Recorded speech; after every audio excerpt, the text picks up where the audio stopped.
किन स्थानों पर पति को अपनी पत्नी की बात पर विश्वास नहीं करना चाहिए। जय श्री कृष्ण प्यारे श्रोताओं, आज की कहानी आपको एक बहुत सुंदर संदेश देकर के जाएगी। इस कहानी को बड़ा ही ध्यान से सुने। दोस्तों, आपने एक कहावत तो सुनी होगी कि दो नावों पे पैर रखने वाला अक्सर डूब ही जाता है। और एक कहावत और है, आधी छोड़ पूरी को धावे, आधी रहे न पूरी पावे। मित्रों, आप सोचते होंगे कि मैं ये सब आपको क्यों सुना रहा हूँ, तो घबराइए नहीं, आज की कहानी हमारी इसी विषय पर है। मित्रों, विद्वानों ने एक बात कही है, संतोषम परम सुखम, अर्थात संतोषी मनुष्य हमेशा सुखी रहता है। और जिसकी इच्छाएं स्थिर नहीं हैं, जिसका मन हर क्षण मचलता रहता है, वो व्यक्ति एक दिन भी सुखी नहीं रहता, वो और भी ज़्यादा गहरे दुखों में गड़ता रहता है। मित्रों, आज की ये कहानी एक दुष्चरित्र स्त्री की है। दुष्चरित्र कोई भी हो सकता है, चाहे वो स्त्री हो या पुरुष, पर एक बात तय है, विद्वान लोगों ने कहा है कि गिर से गिर पे जो गिरे मरे एक ही बार, जो चरित्र गिरते गिरे बिगड़े जन्म हजार। अर्थात पहाड़ से गिरने वाले व्यक्ति की मृत्यु एक ही बार होती है, किंतु जो चरित्र रूपी पहाड़ से गिर जाता है वो हजारों जन्मों तक जन्मता रहता है और मरता रहता है, कभी कुत्ता बनकर, कभी बिल्ली बनकर, कभी बंदर बनकर, और हजारों योनियों में असहनीय दुख भोगता रहता है। मनुष्य का अच्छा चरित्र लोक में यश फैलाता है, मान और सम्मान दिलाता है, और दूषित चरित्र उसकी निंदा कराता है, वो उसके अच्छे कर्मों को भी नष्ट कर देता है।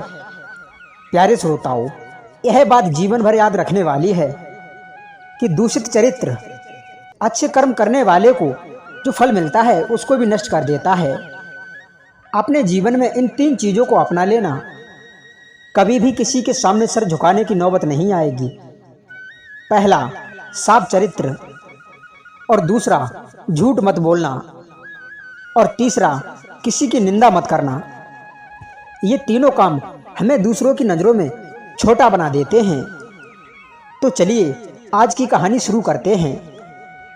किसी नगर में एक पति और पत्नी रहा करते थे।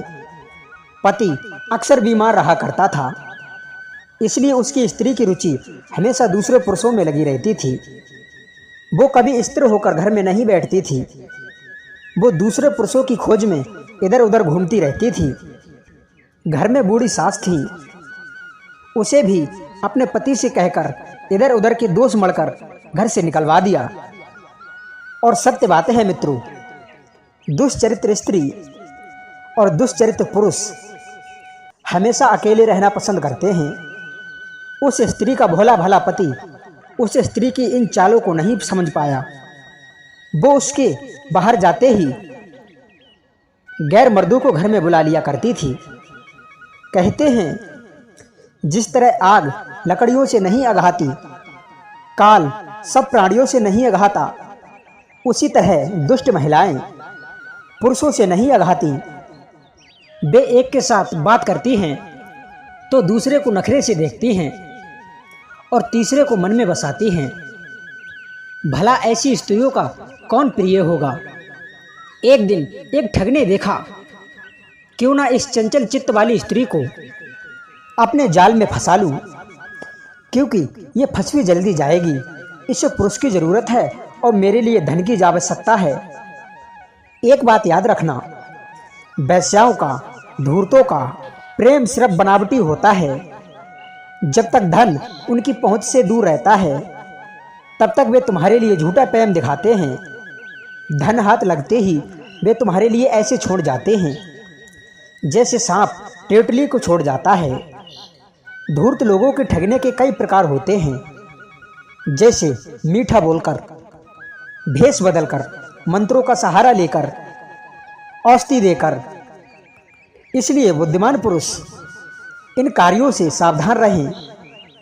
वह ठग उस स्त्री के पास में पहुंचा और उसे लुभाते हुए बोला, देखो मेरी स्त्री मर गई है, क्या तुम मेरी स्त्री बनकर मेरे घर पर चलोगी? वह दुष्ट स्त्री धूर्त की मीठी मीठी बातों का रहस्य नहीं समझ पाई। वो कहने लगी कि ठीक है, मैं तुम्हारे साथ में चलूंगी। मेरे पति के पास में बहुत सारा धन है और वो बुढ़ापे से चल भी नहीं सकता, इसलिए मैं उसका अभी धन लेकर के आती हूँ। किसी ने सच कहा है कि जिस तरीका से कौवा रात में नहीं देख सकता, उल्लू दिन में नहीं देख सकता, उसी तरह कामी पुरुष न रात में देख पाता है और ना ही दिन में। वो रात और दिन दोनों में अंधा हो जाता है। उस समय हित अहित का विचार उसके मन में नहीं आता। वो स्त्री ठग से वादा करने के बाद, वो स्त्री घर में पति के सो जाने के बाद घर का सारा माल पता बांधकर हंसती हुई ठग के पास में चली गई। अब तो वो दोनों एक साथ आगे के लिए निकल लिए। कहते हैं जिस पुरुष की पत्नी दुष्ट हो, जिसका मित्र धूर्त हो, जिसका नौकर जवाब देने वाला हो, जिस घर में सांप रहता हो, ऐसे लोगों का जीवन रेत के ढेर की तरह होता है, जो कि कभी भी नष्ट हो सकता है। किसी गृहस्थ व्यक्ति के लिए उसकी पत्नी का दुष्ट होना उसके लिए मृत्यु के समान है। यदि पत्नी अपने पति के प्रति श्रद्धापूर्वक समर्पित भाव नहीं रखती है, तो ऐसा व्यक्ति तनाव में आकर के अपना अहित भी कर सकता है, या अपना जोर ना चलता देख मृतक के समान रहने लगता है। धूर्त मित्र का भी कोई पता नहीं होता, कब धोखा दे दे प्यारे श्रोताओं। अब तो वह ठग उस स्त्री को साथ में लेकर के खुशी खुशी आगे के लिए जा रहा था और यह सोच रहा था कि किसी तरीका से इसका सारा धन मेरे हाथ लग जाए तो मैं इसे यहीं छोड़कर यहाँ से चलता बनूं। इस स्त्री से भला मुझे क्या मतलब, मुझे तो सिर्फ धन चाहिए। चलते चलते जब वे दोनों एक नदी के किनारे पहुँचे तो ठग ने कहा कि हे प्रिय, सामने नदी है, इसे पार करना बड़ा मुश्किल है। क्यों ना एक काम करते हैं, ये धन की पोटली तुम मेरे लिए दे दो, मैं नदी में तैरकर इस धन को उस तरफ रखाता हूँ, उसके बाद में तुम्हारे लिए ले आऊँगा। उस स्त्री ने वैसा ही किया, अपना सारा धनमाल नदी पार कराने के लिए उस धूर्त के हाथों में दे दिया। मित्रों, वो ठग तो इसी चक्कर में था। जैसे ही धन की पोटली उसके हाथ में लगी तो वो ठग नदी में तैरता हुआ गया और लौटकर वापस नहीं आया। वो स्त्री नदी के किनारे खड़ी खड़ी उसके आने की प्रतीक्षा कर रही थी। बहुत देर हो गई। जब वो नहीं लौटा तो वो समझ गई कि उसका धन उसके हाथ से चला गया। इधर जब सवेरा होने वाला था तो उसने देखा कि एक स्यारिन मुंह में मांस का टुकड़ा दबाए हुए नदी के किनारे आई। स्यार ने देखा कि एक बड़ा सा मच्छ नदी से निकलकर किनारे पर पड़ा है, तो वो उस मांस के टुकड़े को छोड़कर उस मच्छ को पकड़ने के लिए दौड़ी। उसी समय आकाश से एक गिद्ध आया और उस मांस के टुकड़े को उठा करके ले गया। उधर वो मच्छ भी स्यारिन को देखकर पानी में सरक गया। अब तो वह स्यारिन बहुत उदास हुई, क्योंकि उसकी मेहनत व्यर्थ हो गई। मांस का टुकड़ा भी हाथ से चला गया और मच्छ भी नहीं मिला। मित्रों, स्यारिन की मूर्खता देखकर वो दुष्ट स्त्री खिलखिलाकर हंसने लगी और कहने लगी, गीद मांस को ले उड़ा और मच्छ कयो सरता में, मच्छ मांस दोनों गए तेरी मूर्खता में। स्त्री को हंसी उड़ाते हुए देख स्यारिन कहने लगी, हे दुष्ट नारी, जितनी मेरी चतुराई बासे दुगनी तेरी, धन गयो प्रेमी गयो अब कैसे लौटे देहरी, खड़ी खड़ी किसको मुंह ताके अब क्या काम करेगी, तू ना घर की ना बाहर की अब क्या नदी में डूब मरेगी। उस स्यारिन की बात सुनकर उस स्त्री को बड़ा ही पश्चाताप हुआ। कहते हैं मित्रों, यदि पैर में चोट हो तो ठोकर लगती है, अन्न खत्म हो जाने पर भूख बढ़ती है, आपत्ति में ही दुश्मनी बढ़ती है और कर्म खराब हों तो ऐसे ही आफत पड़ती है।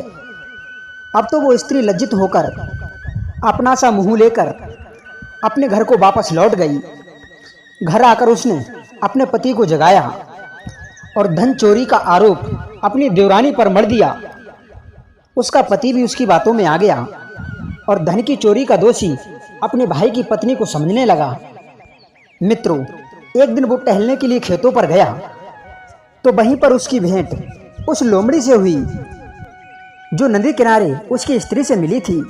तभी लोमड़ी ने बताया कि हे मूर्ख मनुष्य, अच्छी तरीका से रचे हुए दंभ का पार ब्रह्मा भी नहीं पा सकते, इसलिए मैं तुमसे एक ही बात कहूंगी, इस बात को हमेशा ध्यान में रखना। धूर्तों के कपट वाक्यों से, अतिथियों के विनय से और दुष्ट स्त्रियों के झूठे रोने से ऐसा कौन है जो ठगा नहीं गया। अपनी पत्नी के कहने के मात्र से ही माता, पुत्र वधू, भाई की पत्नी या सौत के अपराध को बिना स्वयं अनुभव किए सत्य नहीं समझना चाहिए। इतना कहकर वो लोमड़ी वहां से चली गई। मित्रों, ये कहानी आपको कैसी लगी? आप हमारे लिए कमेंट के माध्यम से अवश्य बताएं। अगली बार फिर हाजिर होंगे एक ऐसी ही नई ज्ञान चर्चा के साथ में नेक्स्ट वीडियो में। तब तक के लिए सभी श्रोताओं के लिए राधे राधे, जय श्री कृष्णा।